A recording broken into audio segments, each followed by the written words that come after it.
से कलंकी राम को समस्त अपेक्षा करछंती। प्रभु जेतेबेले सनातन धर्म रे अति बाधा प्राप्त हुए प्रभु ता पूर्व भक्त मानक जन्म करती पछरे प्रभु आसती से भक्त अनेक भक्त अनेक साधु सन्त अपेक्षा करिसंती से प्रभु केबे आसीबे। तेबे महापुरुषंकर मालिका अनुसार मु गोटे पद भावा कहूची जे कि कलंकी रामकर जन्मर कुंडली।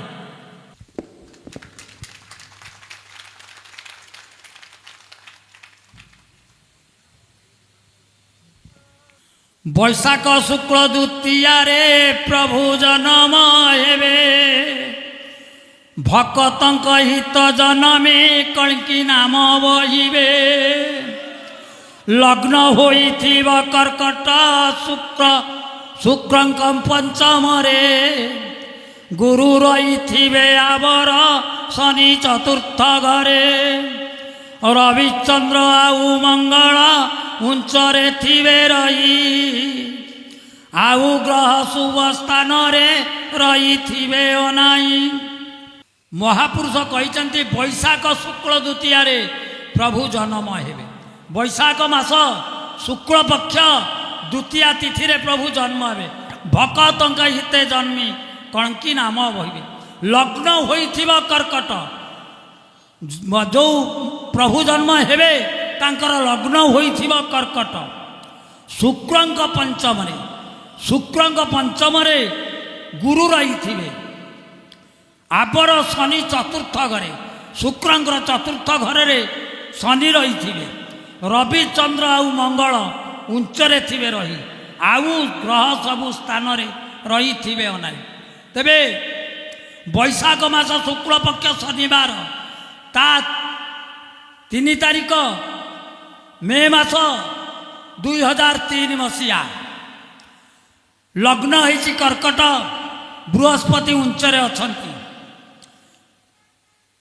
द्वादश रे शनि अछंती लग्नर चंद्र अछंती उच्चरे वृष दिएरे रवि रहिछंती मेषरे उच्चरे बुधंक सांगरे शुक्र रहिछंती मीनरे उच्चरे मंगल रहिछंती मकर राशि रे उच्चरे। तेणु 5टा ग्रह उच्चरे रहिछंती बृहस्पति मंगल शुक्र रवि चंद्र। तेणु जो पंचग्रह ज्योतिष शास्त्र रे मत अच्छी जे पंचग्रह जदि उच्चरे रुहे तेबे से व्यक्ति पृथ्वीर राजा हुए बा भगवान अंश नहीं कि जन्म हुअती। तेणु ये 5टा जाक ग्रह उच्चरे अछंती। बृहस्पति कर्कट रही चंद्र वृषरे रही मंगल मकर रही शुक्र मीनरे रही रवि मेषरे रही। तेबे रवि सांगे बुध युक्त होकर रही। तेबे ये 5टी जाक ग्रह उच्च स्थान अवस्थान करछंती। जे कहीं ज्योतिष शास्त्र जदि पढ़ी था देखंतु जेते पृथ्वीर राजा होती जो मैंने 5टा ग्रह उच्चरे थाए 5टा ग्रह उच्चरे न रहिले पृथ्वीर राजा हेबे नहीं कि प्रभु एक जन्म हो पारे। तेणु प्रभु 2003 मसीहा मे 3 तारिख ठू जन्म हेले बोली महापुरुषंकर मालिकार प्रमाण अच्छे।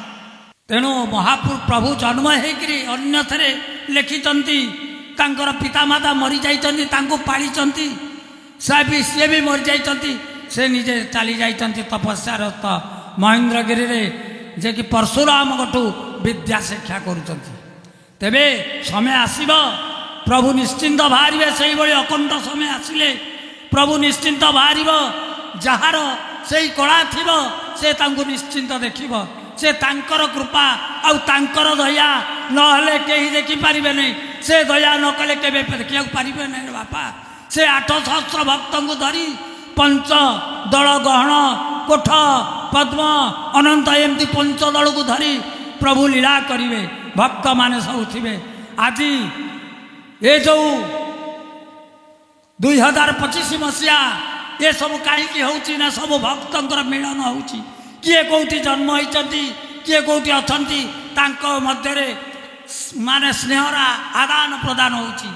बाबा ये शेष समय आसिलानी गोटे कथा मु कहूची आपण जहाकू ना डाकतु ना कहीं हिंसावाद कपट अहंकार को तेज करी ହୃଦ ଯେମିତି ଅଇନା ଦିହରେ ଆପଣ ମୁହଁଟାକୁ ଦେଖୁଛନ୍ତି ପରିଷ୍କାର ଦେଖାଯାଉଛି, ଯଦି ଅଇନା ଦିହରେ ଅସନା ହେବ ଆପଣ ମୁହଁ ପରିଷ୍କାର ଦେଖାଯିବନି। ସେମିତି ହୃଦୟଟାକୁ ଅଇନା ଭଳିଆ କରିଦିଅନ୍ତୁ। ଦାରୁ ହେବାକୁ ଚେଷ୍ଟା କରନ୍ତୁ ନାହିଁ, ଦୁବ ହେବାକୁ ଚେଷ୍ଟା କରନ୍ତୁ। ଦାରୁ ହେଲେ 300 କିଲୋମିଟର ବେଗରେ ପବନ ବହିଲେ ଦାରୁ ନେଉଟି ପଡ଼ିବ, କିନ୍ତୁ ଦୁବ 3000 କିଲୋମିଟର ବେଗରେ ପବନ ବହିଲେ ସମ୍ଭାଳିବ। ତେଣୁ ହୃଦୟଟାକୁ ଦୁବ ଭଳିଆ କରିଦିଅନ୍ତୁ। ନିଶ୍ଚିନ୍ତ ଭଗବାନଙ୍କୁ ଦେଖିବ, ପ୍ରଭୁଙ୍କୁ ଦେଖିବ, ପ୍ରଭୁଙ୍କ ସାନ୍ନିଧ୍ୟ ନିଶ୍ଚିନ୍ତ ଲାଭିବ। ତମେ ପ୍ରଭୁ କାହିଁ ଖୋଜିବ, ପ୍ରଭୁ ତମକୁ ଖୋଜିବେ। ବାବା ମୁଁ ଏତିକି କହି ବିଦାୟ ନେଉଛି। ମୁଁ ବା କ'ଣ ଜ୍ଞାନ ଜାଣିଛି? ଅଗାଧ ସମୁଦ୍ର, ତା ଦେହରୁ ଆମେ କ'ଣ ବା ଜାଣିବା? ସେଇ ମହାପୁରୁଷ ପଞ୍ଚସଖାଙ୍କର କୃପାରୁ ଯାଇ କିଛି ମୁଁ ଆପଣମାନଙ୍କୁ କହିଲି। ଏତିକି କହିକି ବାବା ମୁଁ ବିଦାୟ ନେଉଛି।